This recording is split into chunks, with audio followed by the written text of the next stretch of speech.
ജീവിതത്തിൽ കുറച്ചും കൂടെ ഒരു വലിയ വർക്ക് എന്നുള്ള രീതിയിൽ ചെയ്തിട്ടുള്ളത് എനിക്ക് തോന്നുന്നത് മുസഫർ നഗറിൻ്റെ 10 വർഷങ്ങൾ നമ്മളൊരു വെബ് പ്രൊജക്റ്റായിട്ട് ചെയ്തിട്ടുണ്ട്. അതും ഇങ്ങനെ ആദർശികമായിട്ട് ഒരു ഗ്രൂപ്പിൽ വന്ന ചെറിയൊരു മെസ്സേജ് ഇങ്ങനെ നാഷണൽ NHRCയിൽ ഒരു പെറ്റീഷനുണ്ട്, അത് കവർ ചെയ്യാനായിരിക്കും താല്പര്യമുണ്ടോ എന്ന് ചോദിച്ചപ്പോൾ നമ്മൾ ഈ പെറുക്കി കിട്ടുന്ന സാധനങ്ങളൊക്കെ ജേർണലിസ്റ്റിൽ ഏറ്റവും നല്ല ഒരു വഴി ഞാൻ കണ്ടിട്ടുള്ള സാധനം എന്ന് വെച്ചാൽ പെറുക്കി കിട്ടുന്ന സാധനങ്ങളൊക്കെ കൂട്ടി വെക്കുക, അവരെ വിളിച്ചു വെക്കുക. അങ്ങനെ വിളിച്ചപ്പം കാന്തില എന്ന് പറഞ്ഞിട്ട് അവിടെ ഒരു അവർ ഇന്ത്യ ഫൗണ്ടേഷൻ്റെ ഒരു സ്കൂളൊക്കെ ഉണ്ട് മലയാളികൾക്ക് നടത്തുന്നത്. അവിടെ കുറേ മലയാളികളുണ്ട്, നല്ല രസമുള്ള പോകേണ്ട ഒരു ഗ്രൂപ്പാണ്. അപ്പോൾ അവരായിട്ടല്ല ബന്ധപ്പെട്ടെ, അവിടെ ഒരു അഫ്ഗാൻ ഫൗണ്ടേഷനായിട്ട് ബന്ധപ്പെട്ടായിരുന്നു നമ്മൾ പോയത്. അപ്പോൾ പോയപ്പം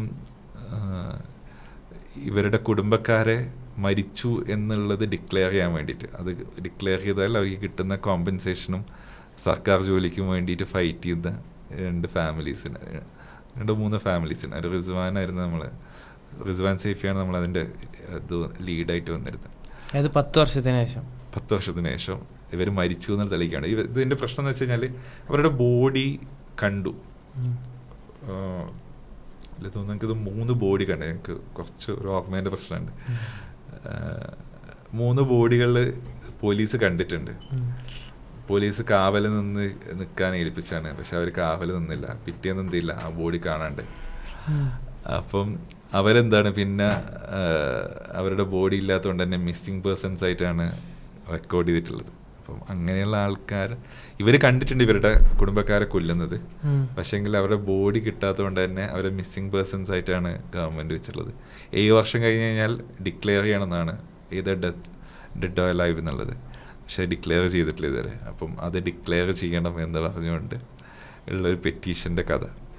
അവിടെ പോയപ്പോഴാണ് മുസഫർ നഗറിൻ്റെ ഒരു മൊത്തത്തിലുള്ളൊരു ഡീറ്റെയിൽസ് കിട്ടുന്നത്.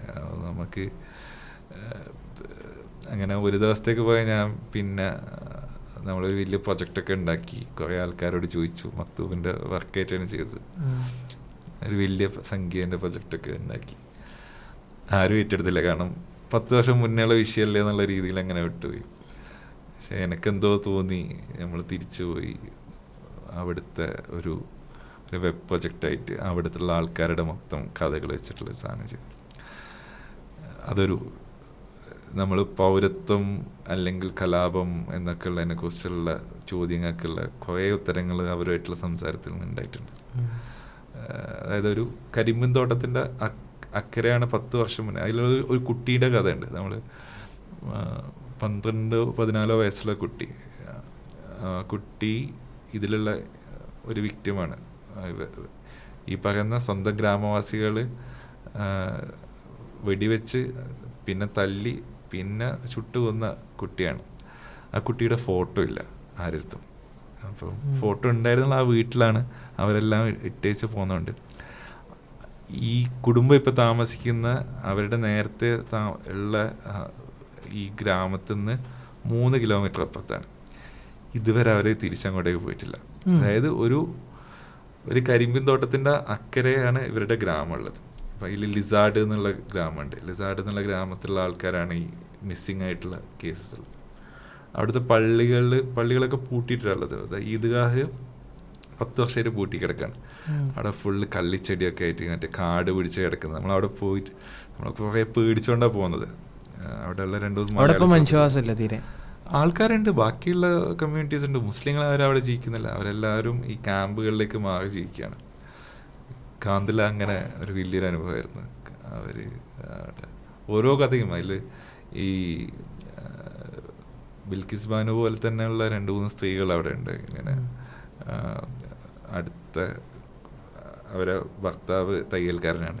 ഭർത്താവിൻ്റെ അടുത്ത് ഡ്രസ്സ് തുന്നിക്കാൻ വരുന്ന ഗ്രാമവാസികളായിട്ടുള്ള ആൾക്കാർ വന്നിട്ട് ആ കരിമ്പിൻ തോട്ടം, അവരുടെ തന്നെ കരിമ്പിൻ തോട്ടമായിട്ടുള്ള തോട്ടത്തിൽ വന്നിട്ട് ഇവർ ഹൈഡ് ചെയ്യുന്ന സ്ഥലത്ത് നിന്ന് അയൽവാസികളാണല്ലോ എന്നുള്ള രീതിയിൽ ഇവർ കണ്ടപ്പോൾ ആശ്വസിച്ച ആളുകൾ എന്ത് ചെയ്തതാണ്, വന്ന് അവരെ കുട്ടീനെ കൊല്ലുന്ന ഭീഷണിപ്പെടുത്തി മാസ് റേപ്പ് ചെയ്ത. അതാണ് അവർ അതിൽ 3 പേർക്ക് ജീവപര്യന്തം ഇത് കിട്ടിയിട്ടുണ്ട്, ജീവപര്യന്തം ശിക്ഷ കിട്ടിയിട്ടുണ്ട്. കൂട്ടത്തിൽ ആകെ ഒരു കേസ് ഫൈറ്റ് ചെയ്തത് ആ കേസാണ്. ഇതിൽ ജീവപര്യന്തം കിട്ടുകയും ചെയ്തിട്ടുണ്ട്. അങ്ങനെയുള്ള കഥകൾ നമ്മളൊരു ബിൽക്കിസ് ബാനോനെ കുറിച്ച് മാത്രം സംസാരിക്കുമ്പോൾ അങ്ങനെയുള്ള ഒരുപാട് ആളുകളും ജീവിക്കുന്ന അവരുടെ ഈ കഥകളൊക്കെ ഉള്ള ഇന്ത്യനെ കാണാൻ പറ്റിയെന്നുള്ളതാണ് അതിൻ്റെ അവസ്ഥ.